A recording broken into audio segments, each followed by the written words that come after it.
Hi, I'm Steve Adubato for this very special edition of NJTV's In Your Neighborhood series. In this one, we look at the iconic Jersey Shore town of Long Branch. Long Branch has seen some very tough times, but today there are some great things going on in the Shore community. Tonight, you'll see some of these special things, special places, but most importantly, some very special people making a big difference. We're in your neighborhood, Long Branch. Robert Clark, who is director of bands at Long Branch High School. How you doing? I'm doing well, thank you. This is part of our series we're doing in cooperation with the New Jersey Education Association, Classroom Close-Up, a great series on NJTV, right? Wonderful. In about a minute, we're going to be seeing a video of you doing something with smart music. Smart music, yes. What is it all about? Well, it's the classroom is changing, and we have to keep up with the changes. So technologically, smart music is an online tool where we use it to kind of gauge the students' progress. They have method books that we used to use. Used to have to go to the music store and buy them. Now they're all online.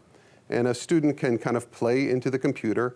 They can play it back. They can maintain it online as a portfolio of their accomplishments. Tells them which notes they're getting right, which notes they're getting wrong. They could send it to me. I use it as an instructional tool. And I'd say about half of my music library is also on smart music. So anything I assign for the band to play, they can access it and use it as a rehearsal. It's exciting. Tool. It's great. You ready to see this video? I'd love to. It helps tell the story from Classroom Close-Up? Yes. Let's take a look at the video.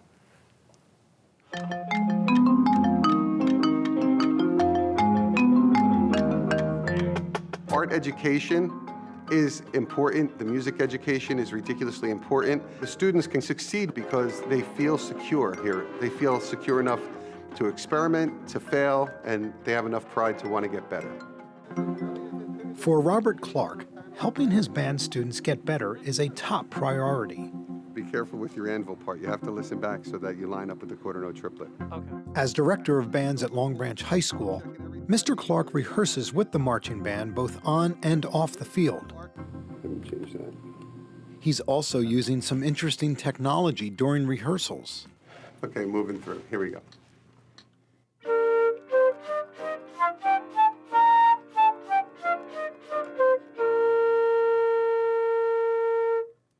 Nice, you held it till the end.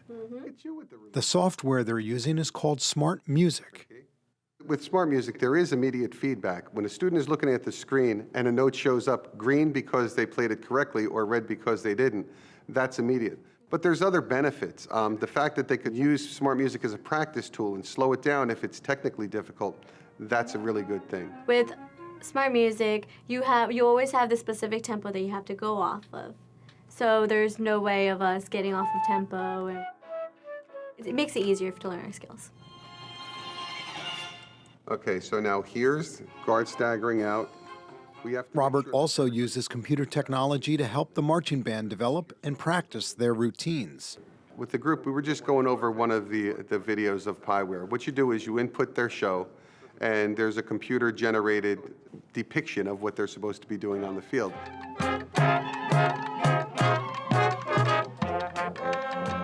The software does help. It helps when it comes time for how to get from one spot to another, like for motion, because we can't get that from the pictures. So using the software, you can see, okay, they took this route or a certain path to get to your spot.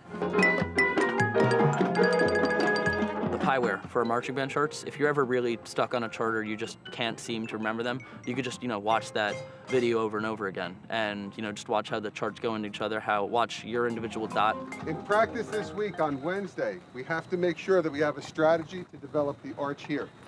Tools like smart music have been incredible, and using a program in marching band like Pieware, where I could actually give the kids a vocabulary test to see if they understand the language or the latitude and longitude coordinate sheet. That's a change, but I think one of the things it's done is it validated arts as an important part of the music curriculum. Okay, cool. Let's do song 2. It's fascinating stuff. It's good stuff. How long have you been doing this? I've been a public school teacher for 28 years. Still passionate? It's still passionate. Why? Because there's so much out there now. It's an exciting time. I was always excited about being a band director, but I don't think folks understood what we did. And now that kind of education has become a data-driven world, things like smart music help me amass data, and it's great when I could walk into somebody without an arts background and show them graphs and pie charts of accomplishment and growth and maintain these online portfolios. It's wonderful. Who are the students, Bob, who actually, I don't know, I want to ask it this way. Is there a typical student who joins the band? I don't know if there's a typical student. I know what kinds of students join the band? Kinds of students join band who are the kids who want a challenge. I think that a lot of the bright kids just migrate towards challenging activities, and band students are the ones who show up early. They show up prepared, and that's kind of all the lessons that are inherent in a band class. Are they a family? Very much so.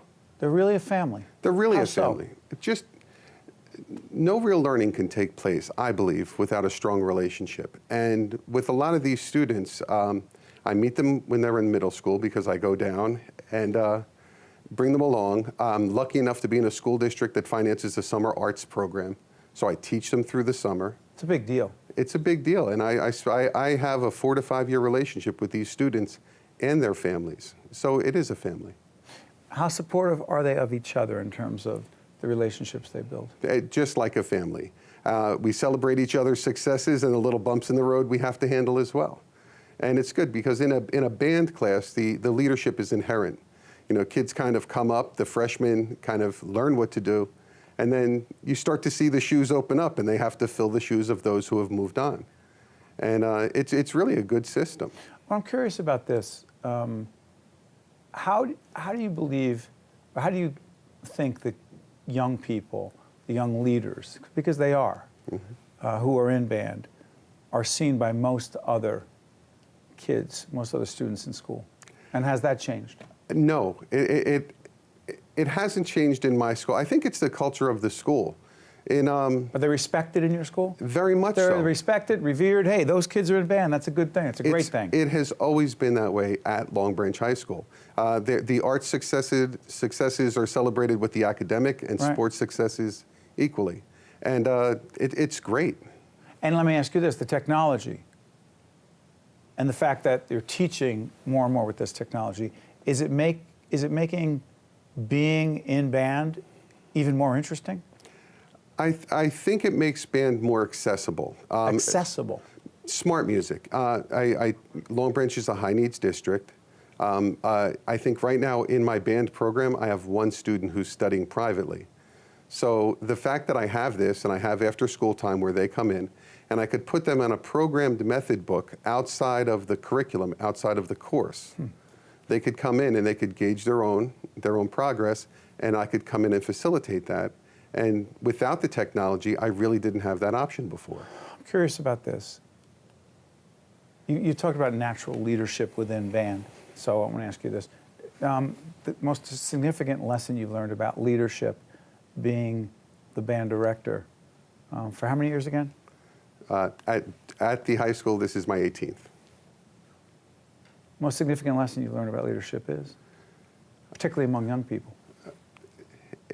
Is to really be forgiving. Be forgiving. And leadership, because they come to you with all different problems, and you have to let them work through some of those problems so that they could realize their own potential. And I think as long as you create the culture where they could fail a little bit and then build up confidence, they could assume leadership roles. Last question. Public school teachers, the thing you're most proud of in terms of being part of this group of professionals is? And that we offer what we're supposed to be offering, a free and public education. And I teach with some of the strongest people and educators, especially in a high needs district, that you could ever meet. Still love what you do? Absolutely. How many years again you've been doing it? 28. Robert Clark, one of the great public school educators in our state and nation, director of bands, Long Branch High School. Thank you so much, Bob. Thank you. Stay with us. We'll be right back right after this. Thanks, Bob. One-on-One with Steve Adubato has been a production of the Caucus Educational Corporation, celebrating over 25 years of broadcast excellence. Funding for this edition of One-on-One with Steve Adubato in your neighborhood Long Branch has been provided by the New Jersey Education Association, Wells Fargo, the Russell Berry Foundation, Hackensack Meridian Health, Georgian Court University, NJM Insurance Group, and by New Jersey Resources. Transportation provided by Airbrook Limousine, serving the metropolitan New York, New Jersey area.